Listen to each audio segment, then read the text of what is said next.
की चोरी हो जाती है और कोई बताने वाला कहता है आकर के भाई तुम्हारे चोरी होगी है और पता नहीं कितना नुकसान हुआ, अपना घर संभाल जाके, तो उसको अगर यदि उसने भांग ना पी रखी होगी, नशा नहीं कर रखा होगा, तो इतना ही संकेत बहुत है, वो तुरंत चल पड़ेगा अपने घर को, सो काम त्याग कर भी जाकर संभालू के कारण बना कैसे हुई चोरी।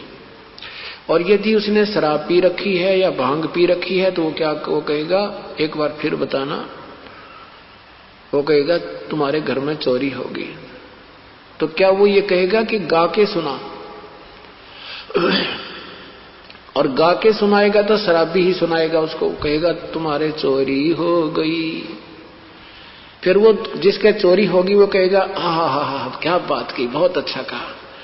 और फिर दूसरा शराबी भी कहता है तुम्हारे चोरी हो गई, तो वो कहता आहा इसने बहुत अच्छा बनाया, इसने सही गाना सुना। और दूसरा तीसरा फिर कहता है, वो भी कहता है तुम्हारे चोरी हो गई। अरे वाह भाई वाह, कमाल कर, अरे नादान, ये कोई बात हुई? अगर होश में हो तो ये गाने और ये लटोटर आवश्यकता नहीं पड़ेगी आपको, ये सुरीली आवाज में गा के सुनाओ। हाँ, इसकी बहुत अच्छी आवाज है, ये बहुत अच्छा वक्ता है। वक्ता तो वही है, दो बात बतानी है, बिना बंदगी भैंसा की जय बोक बने का खेला, कुकर सुकर खर्ची की जगह छोड़ सकल बद फैला। इतना संकेत बहुत है कि अगर भक्ति नहीं की तो पशु बनोगे और फिर ऐसी दुर्गति होगी, ये बुराई त्याग दो, सब बदफैल त्याग दो। इतना ही को काफी है, इतना ही बहुत है। लेकिन हमारे 3 इंजेक्शन लग रहे हैं, तीनों नशे के, एक रजगुण का, एक सतगुण का, एक तमगुण का। और ये इंजेक्शन इस एंटीबायोटिक ज्ञान से ही समाप्त होंगे, निष्क्रिय होंगे, अन्यथा इसका कोई विकल्प नहीं है, कोई अल्टरनेट उपचार नहीं है।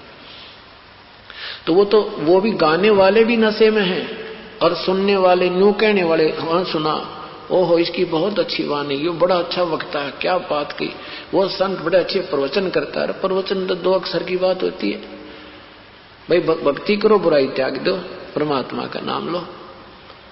ये बहुत बुरा हाल होगा, पशु बनेगा, पक्षी बनेगा। फिर भी संतों ने जैसे पहली क्लास के बालक को समझाया करें, A for apple, B for book, इस तरह के गाने को कहा भी है। बाकी नो नहीं ढोलक ढालक बांध के फिर तू सुना, फिर तू सुना है। बच्चे अगर कहें कि इस अध्यापक ने अच्छा नहीं गाना था, दूसरे अध्यापक को बोला, वो सुना होगा हमने ए फॉर एप्पल। तो ये हम कति भक्ति मार्ग से घने दूर कर रखे हैं और हमें परमात्मा पाने की रुचि तो है, लेकिन हम उसको दूसरी तरफ से लगा देते हैं। फिर हम उनकी तरफ देखने लग जाते हैं, अब कि वो गाना बढ़िया गाएगा, अब वो अच्छा गाए। ऐसे हमने देखा 10-10 बैठ जाया करते एक स्टेज ला के, एक उससे बढ़िया गाने की चेष्टा करता, प्रशंसा के पात्र होने के बाद। फिर दास ने देखा ये तो सब ड्रामा हो रहा है। फिर संतों की वाणी पढ़ी उन्होंने, फिर क्या बताया हमारे को, फिर उस आधार से इनकी गाइडलाइनों पर दास चला तो आज सफलता प्राप्त हुई। तो इस प्रकार आप 2 अक्षर की बातें होती है, स्वयं पढ़ो और स्वयं पढ़कर इन वाणी को फिर आपकी आंखों में आंसू आएंगी, स्वयं आप महसूस करोगे तो आनंद आएगा। दूसरी आपने तो फिर उनकी सुरीली आवाज प्यारी लग रही है, आपको ये नहीं मालूम उस वाणी में कहा क्या है। आपको तो उनका वो अलगोजा अच्छा लग रहा है, वो हारमोनियम जो उसने गाने की बड़ी जिसकी सुरीली आवाज, आपको केवल वो पसंद है, ये नहीं पसंद आपको ये ज्ञान इसमें कहा क्या है। थोड़ा मंदा कर भाई, थोड़ा मंदा कर, संभाल कर रख। तो ऐसे अब हमने अपने वास्तविक ज्ञान को समझना है और वास्तविकता से परिचित होना है। पहले क्या होती थी कि भाई उस डेरे में ना, एक गांव में डेरा, संत रहते हैं, संत आते हैं, वहां गांव वाले सेवा करते हैं। ये संत ने बनाए जाकर भाई संत की सेवा करे तुम्हारा तुम्हें बेड़ा पार हो जाएगा, नहीं।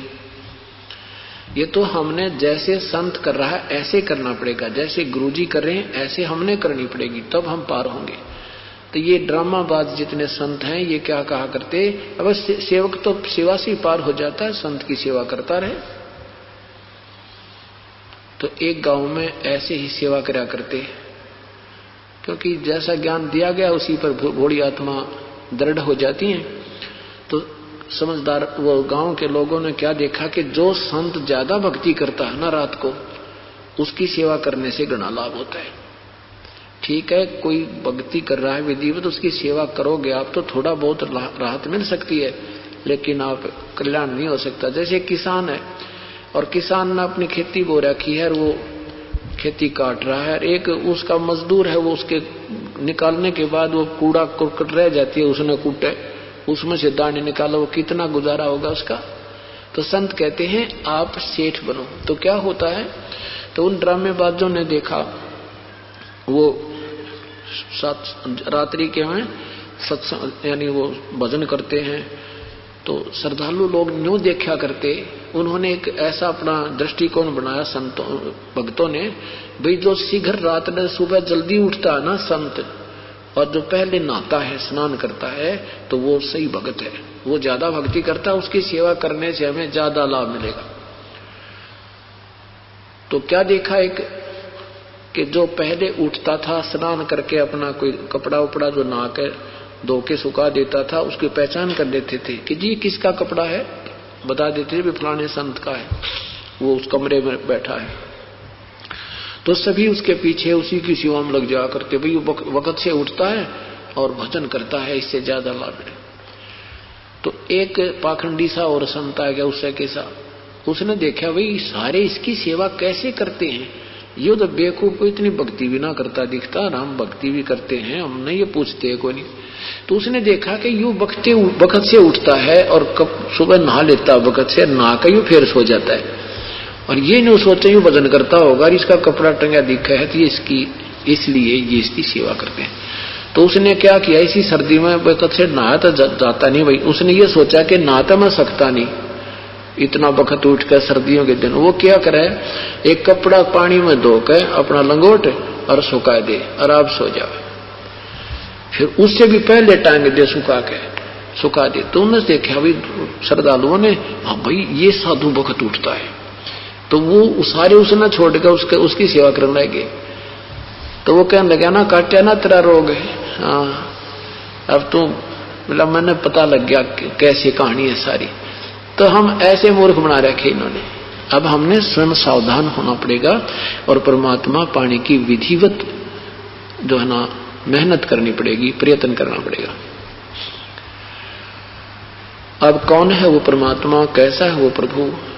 एक समय की बात है, एक शेख फरीद नाम के एक महापुरुष, मुसलमान, पवित्र मुसलमान धर्म में उनका जन्म था। अब जिन्होंने परमात्मा चाहिए वो उसको आभास होता है, वो चलता रहता है, वो किस संतों से भी मिलता है और अपनी परंपरागत पूजाएं भी करता रहता है। शेख फरीद जी बचपन में बहुत नटखट थे, बहुत शरारत करते थे। उनकी माताजी बहुत दुखी हो जाती थी, रोज उलाने आया करते थे, 2 मिनट भी घर में नहीं टिका करता। तो उसकी माँ ने सोचा इसको कैसे इसको टिकाऊं, भाई कैसे यो बाज आवे शरारत करते हैं। तो उसने कहा बेटा तू भगवान भजा कर, अल्लाह को याद किया कर, नमाज कर बेटा, जा तुझे नमाज करना सिखाती हूं। तो श्री शेख फरीद जी ने कहा कि मुझे क्या मिलेगा मां, क्या देगा अल्लाह मुझे। अब शेख फरीद जी को ये खजूर बहुत अच्छे लगते थे, रुचिकर उसका फेवरेट फ्रूट था। तो मां ने कहा बेटा तुझे अल्लाह खजूर देगा। कितने देगा, खूब, कितने खाना। तो सच, कहां सच, कैसे देगा बता मुझे, कैसे करते हैं नमाज। मां ने एक कपड़ा बिछा दिया और कहा कि तुम यूं कह जाई, जैसे कहते रहना हे अल्लाह मुझे खजूर दे, हे बोलिए ना, ऊंची आवाज ना करना, मन मन में करिए, हे अल्लाह मुझे खजूर दे, और मैं जब तक नहीं कहूं इतना आंख मत खोलिए। अब ठीक है माता जी। अब मां ने जब काम करना हो ना, अभी शरारत करेगा तो काम करना हो तब कह दे आजा भाई, उसको कपड़ा बिछा दे और उसको कह दे तू ऐसे कहता रहे, मैं जब तक कहूं नहीं आंखें नहीं खोलनी तूने। अब अच्छा माता जी, नहीं तो अल्लाह खजूर नहीं देगा तुझे। ठीक है माता जी। अब मां ने क्या सोचा कि अपना एक आधा किलो अंगूर खजूर मंगा कर रख लिए, ला के तोड़, खजूर बहुत होते थे पहले, तो वो तोड़ के ला के रख लिए और उसके आसन के नीचे, कपड़े के नीचे पत्ते में डाल कर रखते